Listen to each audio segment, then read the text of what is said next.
Vertical opposite angle के बाद student बात करते हैं हम लीनियर पेयर एक्जियम्स की।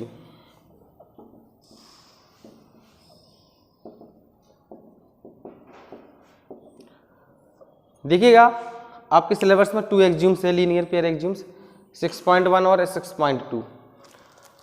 तो लीनियर पेयर एक्जियम्स में सपोज ये कोई हमारी लाइन है और आगे तक इसको एक्सटेंड कर देते हैं ए बी सी, 2 लाइन से ए बी और बी सी। अगर इस पर कोई एक रे एक्सटेंड हो रही है, ये देखिए स्टूडेंट, अगर कोई एक रे इस पर एक्सटेंड हो रही है तो उस तक किस तरीके से सॉल्व करेंगे। ये रे है डी, ये जो एंगल है वो एक्स है, ये एंगल है वाई है, और इस पूरे एंगल को देखें तो ये एंगल क्या बनेगा, दोनों का सम मतलब यानी कि एंगल जेड। तो एंगल जेड की वैल्यू क्या होगी 180। अब यहाँ से देखिएगा angle X plus angle Y is equal to angle Z होगा, है ना। Angle X plus angle Y is equal to पूरा एंगल हमारा क्या है जेड है। एंगल जेड की वैल्यू क्या है X plus Y is equal to 180। तो ये हमारा फर्स्ट एक्जियम से अगर किसी लाइन पर कोई रे स्टैंड हो रही है तो वो उन दोनों का जो एंगल वहाँ पर होंगे उन दोनों का सम किसके इक्वल होगा 180 के इक्वल होगा। लिख लेते हैं एक्जियम 6.1 को।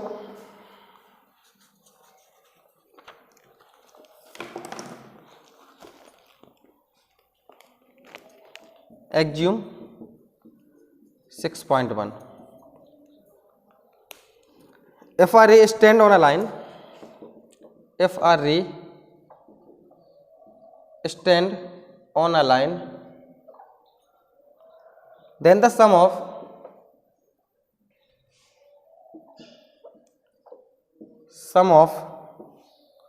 two adjacent angle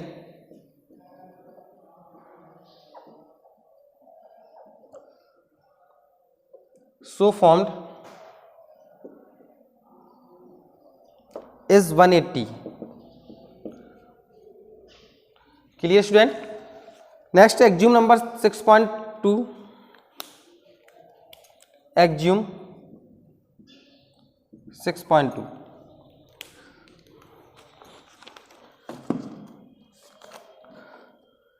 if the sum of two angles,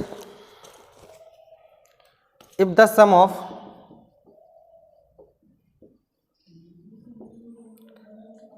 two adjacent angle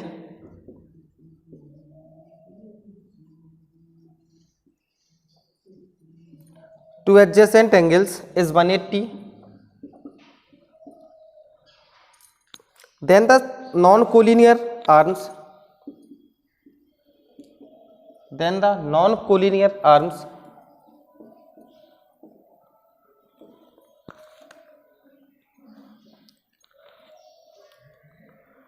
common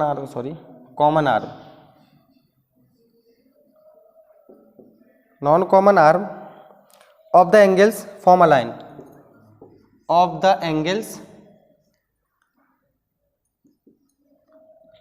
form a lines।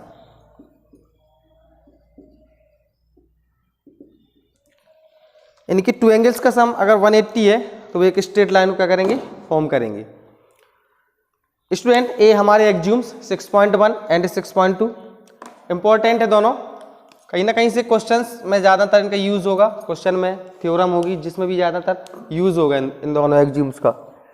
देख लेते हैं, आपकी बुक में एक थ्योरम दी गई है, theorem 6.1, if two lines intersect each other then the vertical opposite angle are equal. ये प्रूव करना है, अगर दो लाइन एक दूसरे को इंटरसेक्ट करती हैं तो उनके जो अपोजिट एंगल होंगे वो एक दूसरे के इक्वल होंगे।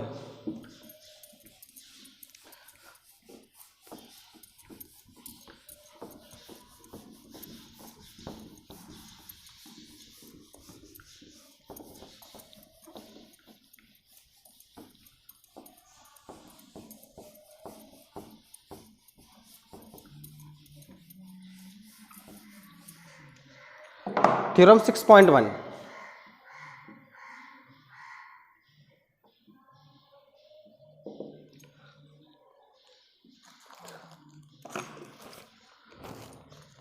क्या कहते हैं, if two lines intersect, if two lines intersect each other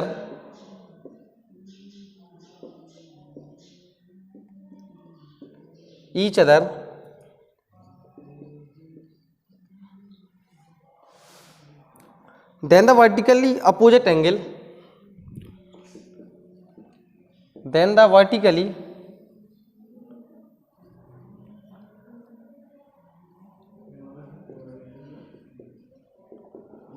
vertically opposite angle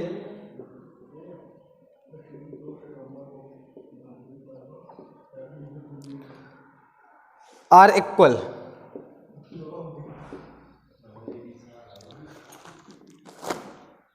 क्या कह रहा है? if two lines intersect each other then the vertically opposite angles are equal. Theorem 6.1 में तो देखिएगा, डायग्राम देख लेते हैं। टू लाइंस एक दूसरे को इंटरसेक्ट कर रही हैं इस पॉइंट ओ पर, ठीक है। ये लाइन हमारी है ए बी, ये हमारी C D.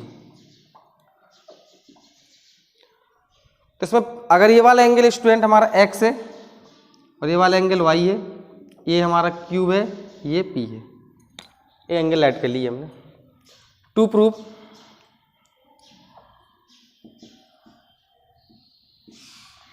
Angle X is equal to angle Y, यही प्रूव करना है। Angle X is equal to angle Y and angle P is equal to angle Q. Prove कर लेते इसको।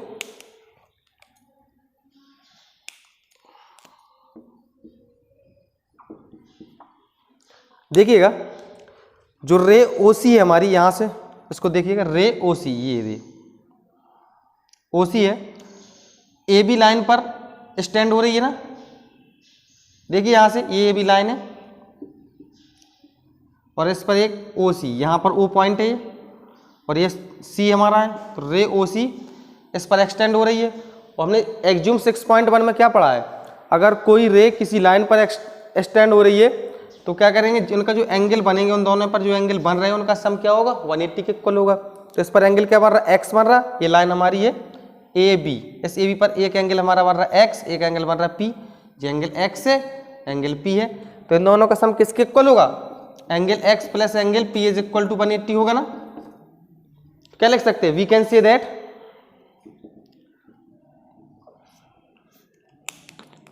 से that ray O C stand on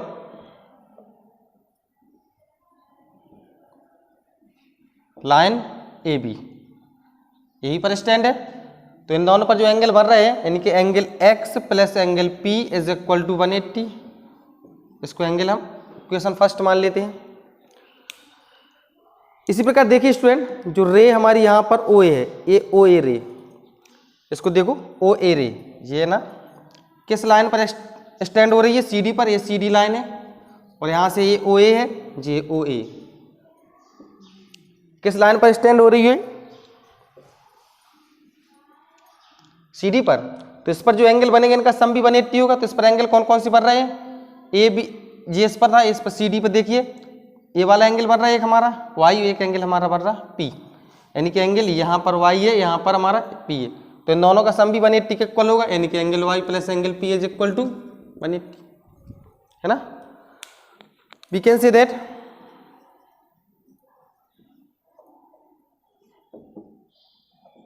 रे O A stand on line C D. तो इस पर जो एंगल बनेगा उनका sum 180, angle P plus angle Y is equal to 180। Equation second मान लेते हैं। यहाँ तक क्लियर है स्टूडेंट? अब यहाँ पर इक्वेशन फर्स्ट और सेकंड मिल गए हमें दोनों। अगर दोनों इक्वेशन को हम इक्वल कर दें, equation first equal equation second, देख लेंगे। Equation first equals to equation second, तो इसको इक्वल करेंगे तो यहां से angle x plus angle p is equal to angle p plus angle y, यही तो होगा इक्वल। अब यहां से p से p कैंसिल हो जाएगा, क्या बचेगा? Angle x is equal to angle y, यही प्रूव करना था, angle X is equal to angle Y, vertical opposite angle है। Similar angle P is equal to angle Q हो जाएगा। प्रूफ हो गई थ्योरम हमारी यहाँ पर, ठीक है, प्रूव्ड। समझ लेंगे एक बार इसको, फिर से दोहरा देते हैं। If two angles, if two lines intersect each other then the vertically opposite angles are equal. Two lines हमारी यहाँ ए बी और सी डी एक दूसरे को इंटरसेक्ट कर रही हैं एट पॉइंट ओ पर, तो ये जो एंगल बन रहे हैं एक दूसरे के वर्टिकली अपोजिट एंगल होंगे, यही प्रूव करना था। तो यहाँ से देखिएगा रे ओ सी, ये ओ सी हमारी स्टैंड हो रही है ए बी पर। एक्ज्यूम 6.1 में क्या पढ़ा, अगर कोई रे हमारी किसी लाइन पर स्टैंड हो रही तो उनके एंगल का सम 180 होता है, तो इनके एंगल का सम 180 कर दिया मैंने। यहाँ पर देखिए ए बी पर दो एंगल हमारा एक्स प्लस पी बन रहा, तो X plus P is equal to 180। इसी प्रकार ओ ए हमारी जो रे है किस पर स्टैंड हो रही है, सी डी पर। यहाँ मैंने उसका डायग्राम बना दिया आपको। तो यहाँ से कह सकते हैं angle P plus angle Y is equal to 180। ये हमने यहाँ से इक्वेशन सेकंड मान ली, इक्वेशन फर्स्ट और इक्वेशन सेकंड आपस में दूसरे को इक्वल कर दिया। तो यहाँ से P से P कैंसिल हो गया, X is equal to Y. और सिमिलर हम प्रूव कर सकते हैं angle P is equal to angle Q। यहाँ से हमारी जो टू लाइन्स एक दूसरे को इंटरसेक्ट करती हैं तो उनके जो एंगल वर्टिकल अपोजिट एंगल होते हैं वो आपस में इक्वल होते हैं। ये थ्योरम हमारी 6.1 यहाँ से प्रूफ हो जाती है। Clear student. Next example number हमारा है 1, ये इसमें भी है वर्टिकल अपोजिट एंगल बताना है, तो इसको कर सकते हो आप। एक्सरसाइज पे चलते हैं, एक्सरसाइज 6.1। एक्सरसाइज क्वेश्चन कुछ कर लेते हैं।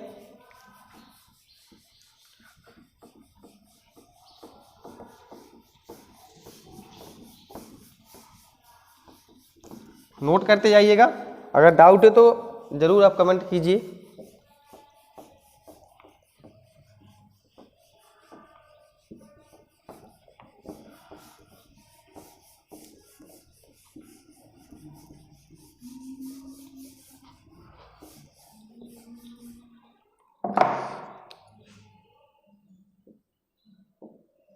Question number 1।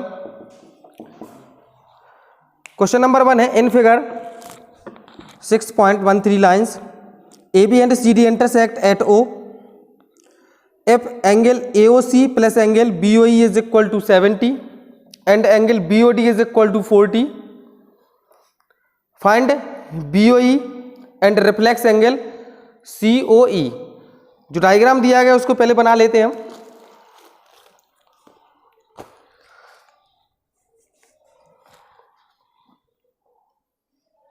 A be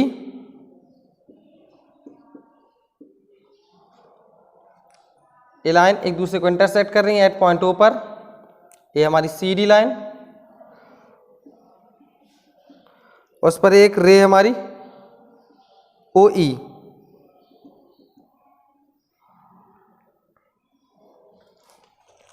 given क्या है वो लिख लेते हैं। Angle A O C plus angle B O ई,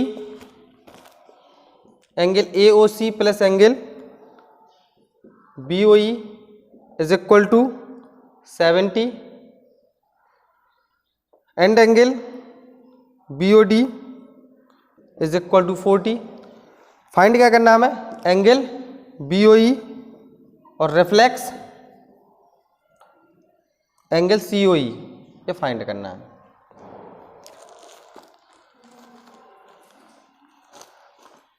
देखिए स्टूडेंट, इसमें सबसे पहले तो जो एंगल हमें B O D is equal to कितना दिया गया, यानी ये एंगल हमें दिया गया B O D is equal to 40, है ना। और ये दो एंगल का सम यानी कि ए ओ सी ये वाला एंगल प्लस बी ओ ई इन दोनों का सम, यानी कि ये एंगल और ये एंगल दोनों का सम दिया गया 70। इसको देखिएगा एंगल, ये वाला जो एंगल दिया गया 40,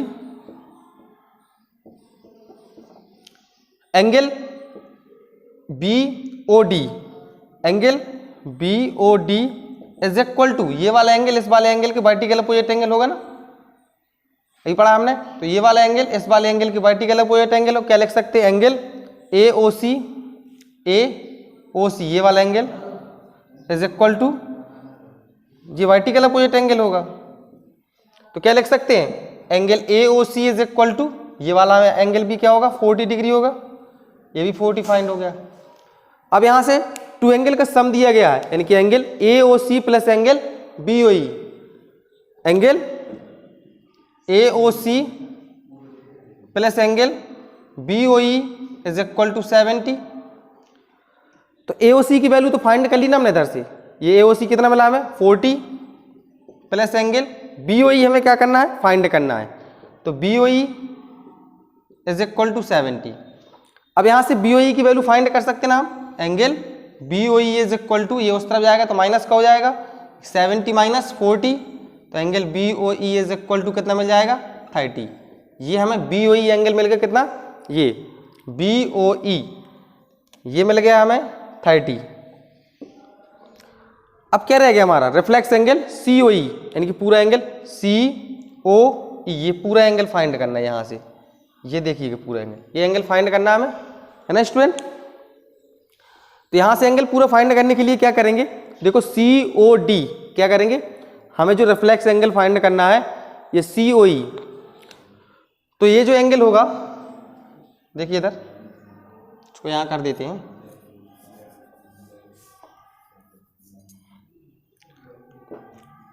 angle reflex angle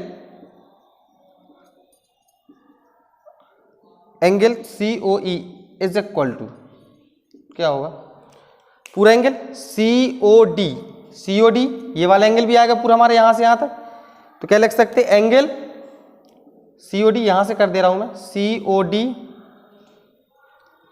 COD plus angle, ये एंगल बन रहा हमारे BOD, angle BOD plus angle ये के वाला एंगल BOE, ये वाला एंगल, ये वाला एंगल, ये वाला एंगल और पूरा एंगल प्लस एंगल BOE, यही होगा रिफ्लेक्स एंगल पूरा हमारा। तो COD क्या है हमारा, स्ट्रेट बन रही है लाइन, क्या लिख सकते हैं एंगल COD स्ट्रेट है, COD सॉरी, तो स्ट्रेट पर कितना वन एंगल बनता है 180, तो COD की जगह कितना लिख सकते हैं हम 180 प्लस BOD, देखिए अभी हमने BOD फाइंड किया ना, BOD इज इक्वल टू कितना दिया गया, ये एंगल 40 है BOD, तो हो जाएगा 40 प्लस BOE अभी फाइंड किया है 30, तीनों को टोटल कर दीजिए कितना आता है 0 0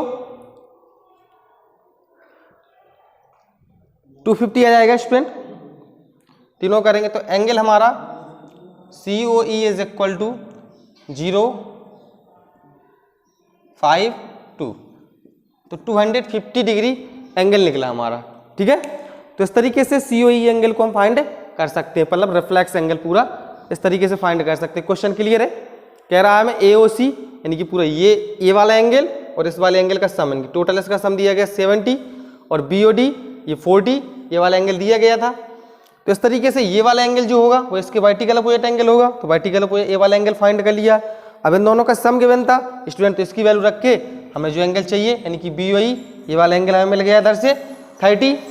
अब रिफ्लेक्स एंगल, तो रिफ्लेक्स एंगल पूरा यहाँ से यहाँ तक रिफ्लेक्स एंगल बन रहा, तो COD इज इक्वल टू क्या हो जाएगा हमारा 180 प्लस ये क्या एंगल है ये वाला BOD plus angle BOE is equal to 30 दिया गया, तीनों का सम कर दिया तो टोटल वैल्यू हमारी 250 निकल आके आ गई है। नेक्स्ट क्वेश्चन नंबर 2 देख लेते हैं स्टूडेंट इसका।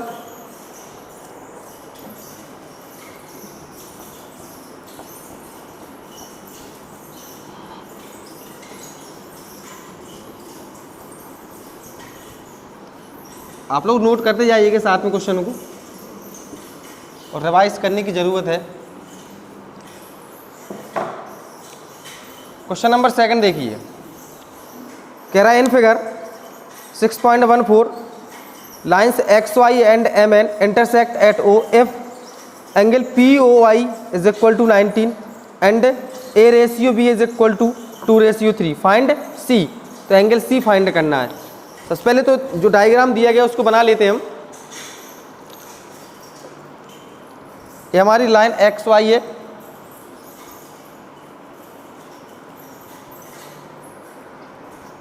और ये लाइन MN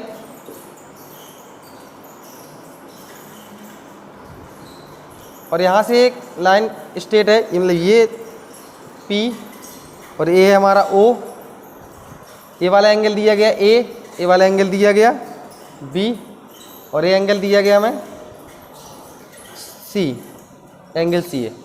तो इसमें क्या क्या गिवन है उसको लिख लेते हैं। पहले डायग्राम तो बन गया है, ये 90 डिग्री बनेगा।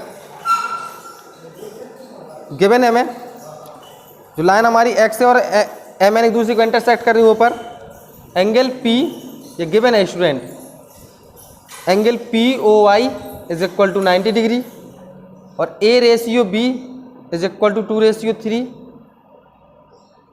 Find C, angle C find करना है, ये वाला एंगल, ये जो एंगल है C है, इसको फाइंड करना है। सिंपल है। यहाँ से आप इसको देखिएगा, जो हमारी ये वैल्यू दी गई इसको क्या लिख सकते हैं हम, सॉल्व कर लेते हैं। A ratio B is equal to 2:3, A upon B is equal to 2/3 लिख सकते हैं। और इन सब को किसी कांस्टेंट के इक्वल लिख देंगे, लेट्स से कह सकते हैं, ठीक है, किसी कांस्टेंट के इक्वल लिख दिए। अब अगर यहाँ से A की वैल्यू निकालें हम, इसको देखो क्या लिख सकते हैं स्टूडेंट, अभी इसको यहाँ से नहीं, A/2 is equal to B/3 is equal to K, ये कह सकते हैं हम, ठीक है। अब यहाँ से अगर A की वैल्यू निकालते हैं, A/2 is equal to K है, तो A इज इक्वल टू कितना निकलेगा, 2K।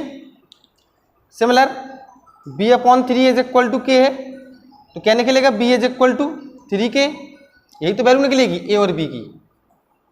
कैलकुलेट की है इसको स्टूडेंट हमने, A/2 B/3 is equal to K, तो A/2 is equal to K ने क्रॉस मल्टीप्लाई कराएंगे तो A और B की वैल्यू यहाँ से फाइंड कर लेंगे। जब A और B की वैल्यू मिल गई है, अब यहाँ से देखिएगा जो हमारी XY लाइन है वो स्ट्रेट लाइन है, जो XY लाइन है वो क्या स्ट्रेट है ना, XY straight line, straight line. तो स्ट्रेट लाइन पर जो एंगल बन रहा है सबका सम क्या होगा, 180 के इक्वल होगा। तो कौन कौन से एंगल बन रहे हैं, यहाँ से देखिए एंगल A B ये बन रहा है एंगल, एंगल A एंगल जे B प्लस एंगल ये वाला angle, angle A plus angle B plus angle POI, POI is equal to 180 क्योंकि स्ट्रेट एंगल है। तो यहाँ से एंगल A यानी कि A की वैल्यू क्या है हमारी, या कह सकते हैं A B बन रहा है एंगल, ना लिखो इसको A B, A की वैल्यू क्या है 2K प्लस B की वैल्यू 3K प्लस ये वाला एंगल कितना 90 इज इक्वल टू 180।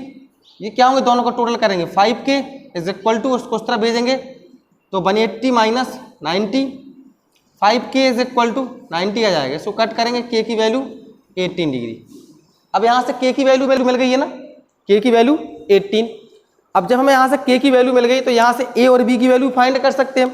तो A इज इक्वल टू क्या होगा 2 इंटू K है, तो A is equal to 2 into K की वैल्यू 18 है, A की वैल्यू हो जाएगी 36 और B इज इक्वल टू क्या होगा 3K है, तो B is equal to 3 into 18, B is equal to 54।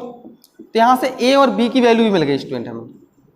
ये देखिएगा A की वैल्यू ये है और B की वैल्यू ये है, समझ लेना थोड़ी अच्छे से, ठीक है। A की वैल्यू भी मिल गई है और B की वैल्यू भी मिल गई है। हमें यहाँ से कुछ नहीं है क्वेश्चन में, जो क्वेश्चन में दिया था उसको रख लिया, A रेशियो B 2:3, इसको लिख सकते हैं A/B इज इक्वल टू 2/3 और इसको मैं भी लिख सकते हैं A/2 B/3। कंपेयर किए इसकी के कांस्टेंट के बराबर मान लिया। अब अगर देखिए A की वैल्यू फाइंड करनी तो A/2 को K के इक्वल कंपेयर कराएंगे तो A/2 is equal to K और यहाँ से इसकी वैल्यू निकालेंगे क्रॉस मल्टीप्लाई करा के, तो A is equal to 2K और B is equal to 3K, value मिल गई है। अब इसके बाद देखिए जो हमारी XY रे है, मतलब XY लाइन है वो स्ट्रेट लाइन है, स्ट्रेट लाइन है, तो स्ट्रेट लाइन में बने हुए एंगल क्या होते हैं 180 होते हैं स्टूडेंट। तो 180 है यहाँ से, तो यहाँ से A प्लस B, A भी देखिएगा ये बन रहा है इधर B स्ट्रेट लाइन पर ही है ना, ये भी स्ट्रेट लाइन पर, ये भी स्ट्रेट लाइन पर, ये भी तीनों स्ट्रेट लाइन पर है। तो A प्लस B और एंगल कौन सा बन रहा है POI, तो इसकी वैल्यू POI की 90 है, A की वैल्यू 2K, B की वैल्यू 3K। इनको कैलकुलेट किया तो K की वैल्यू कितनी मिली 18। जब K की वैल्यू मिल गई है तो यहाँ से हमने क्या किया, फाइंड वो कह रहा था C, हमें C को फाइंड करना है। क्वेश्चन में यही तो कहा था उसने, C को फाइंड कीजिए। देखते हैं एंगल C फाइंड करने को कहा था। तो जो हमारा एंगल C है, MN लाइन हमारी क्या स्ट्रेट लाइन है, MN क्या स्ट्रेट है ना, यहाँ से भी लिख सकते जो MN है वो स्ट्रेट है। इसको सॉल्व कर देते इधर अभी हम,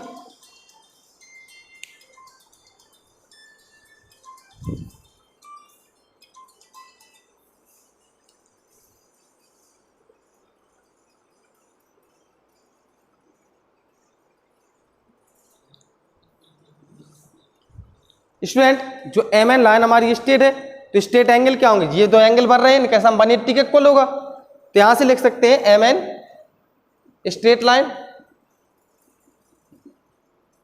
तो एंगल यहां पर जो एंगल बने उनका सम 180 होगा। एंगल बी या कह सकते हैं B plus angle C is equal to 180। तो बी की वैल्यू क्या है हमारी, बी की वैल्यू हमने यहां से फाइंड की थी 54 plus angle C is equal to 180। Angle C is equal to 180 minus 54। Further calculate कर लेंगे तो सी की वैल्यू यानी कि एंगल सी हमारा फाइंड हो जाए कितना है, या एस सी की वैल्यू कितनी है। क्लियर है ना, पूरे अच्छे से क्वेश्चन समझ में आ गया होगा। तो इस तरीके से हम एक्सरसाइज क्वेश्चन नंबर 1 और क्वेश्चन नंबर 2 यहाँ पर फिनिश होते हैं स्टूडेंट। नेक्स्ट क्वेश्चन आप लोग कोशिश करेंगे जो क्वेश्चन आपको आते हैं वर्टिकल कोई एंगल से रिलेटेड क्वेश्चन, एडजेसेंट एंगल से रिलेटेड क्वेश्चन लगाने का प्रयास करेंगे। Thank you.